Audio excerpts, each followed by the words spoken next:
الحمد لله نحمده ونستعينه ونستغفره ونؤمن به ونتوكل عليه ونعوذ بالله من شرور أنفسنا ومن سيئات أعمالنا من يهده الله فلا مضل له ومن يضلله فلا هادي له وأشهد أن لا إله إلا الله وحده لا شريك له وأشهد أن محمدًا عبده ورسوله أما بعد فإن خير الحديث كتاب الله وخير الهدي هدي محمد صلى الله عليه وسلم وشر الأمور محدثاتها وكل محدثة بدعة وكل بدعة ضلالة وكل ضلالة في النار. قال الله تبارك وتعالى: أعوذ بالله من الشيطان الرجيم للفقراء المهاجرين الذين أخرجوا من ديارهم وأموالهم يبتغون فضلا من الله ورضوانا وينصرون الله ورسوله أولئك هم الصادقون. محترم صدر جلسہ، معزز خطیب خصوصی، دیگر ذمہ داران اور سامعین و سامعات،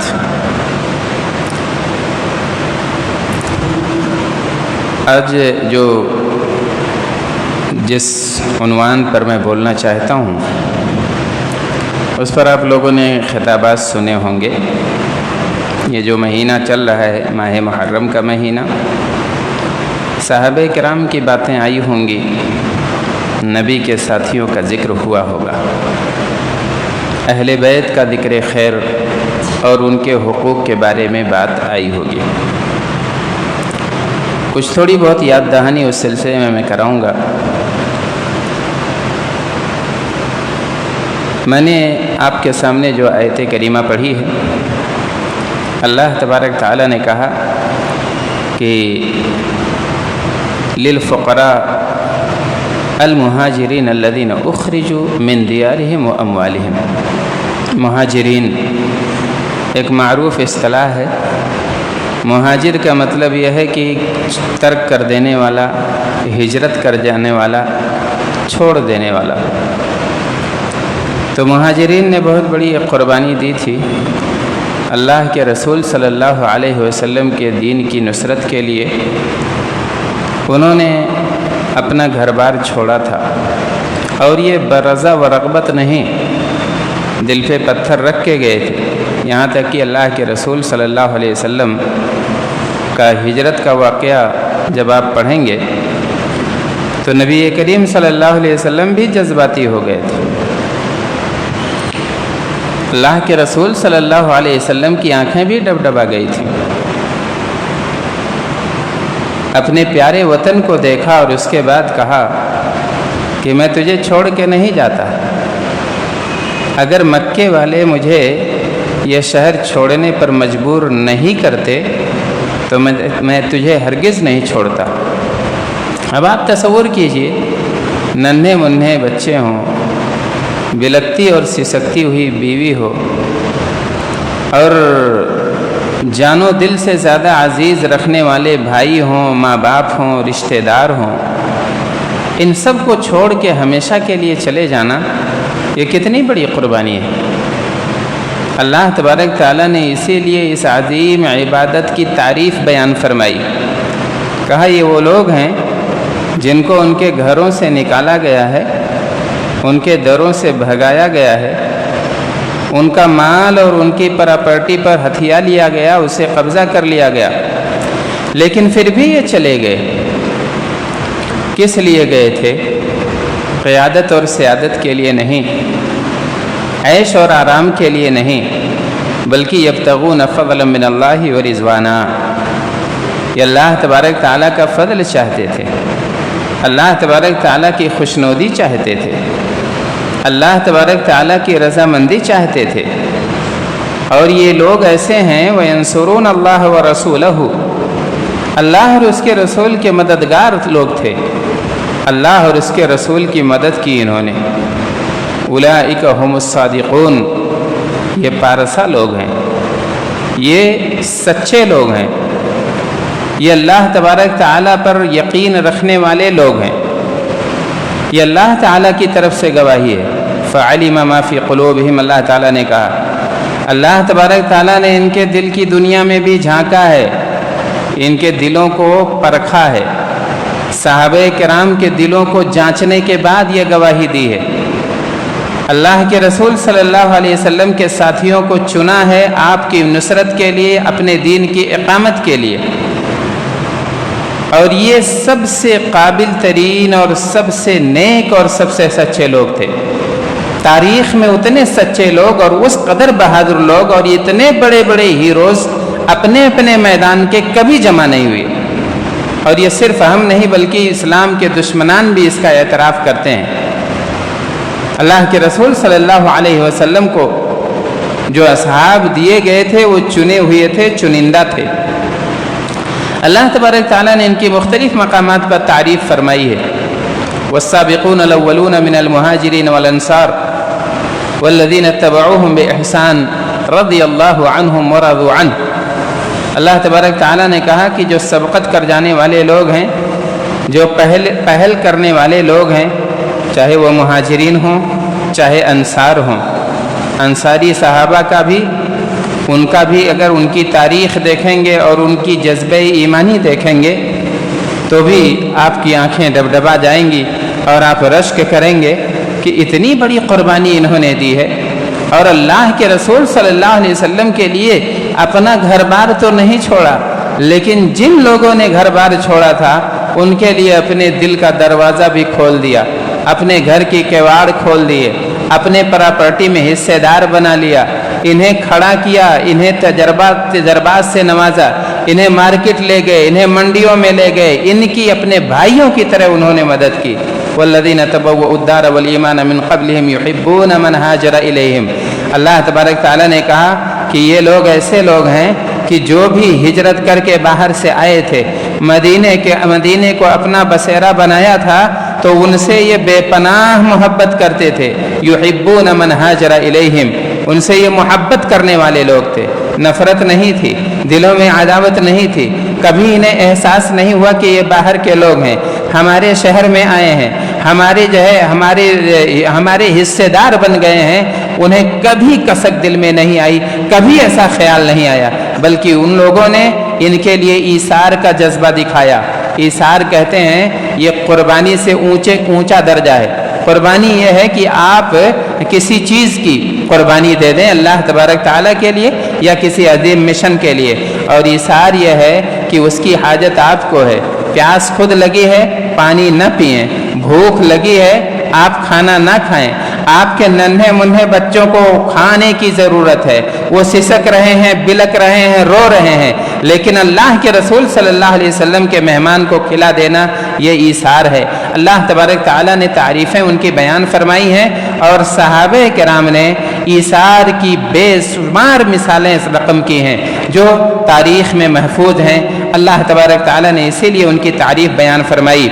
اور لقد رضی اللہ عن المؤمنین یبایعونک تحت الشجرہ، اللہ تعالیٰ نے کہا کہ میں راضی ہو گیا ہوں، یہ لوگ ایسے ہیں، صحابہ کرام ایسے ہیں، نبی کے جانثار ایسے ہیں کہ میں ان سے خوش ہو گیا ہوں، ان کی قربانیاں مجھے پسند آ گئی ہیں، ان کی ادائیں مجھے بھا گئی ہیں، ان کی عبادتیں میں نے قبول کر لی ہیں، اور میں آج انہیں رضامندی کے سرٹیفکیٹ دیتا ہوں۔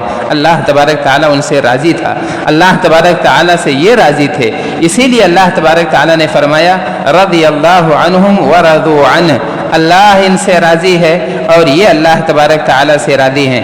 اسی لیے اللہ تبارک تعالیٰ نے انہیں یہ مقام عطا کیا، انہیں یہ اعجاز بخشا کہ انہیں معیار حق قرار دیا۔ کہا اگر ہدایت دیکھنی ہے، اگر استقامت دیکھنی ہے، اگر قربانی دیکھنی ہے، اگر ایثار دیکھنا ہے، اگر بندگی دیکھنی ہے، اگر نبی سے لگاؤ دیکھنا ہے، اگر دین سے محبت دیکھنی ہے تو اللہ کے رسول کے ساتھیوں کو دیکھ لو، اور اگر ہدایت چاہتے ہو، اگر کامیابی چاہتے ہو تو پھر انہی کی طرح ایمان لے آؤ۔ فَإِنْ آمَنُوا بِمِثْلِ آمَنْتُمْ بِهِ فَقَدِ اهْتَدَوْا۔ اللہ تبارک تعالیٰ نے کہا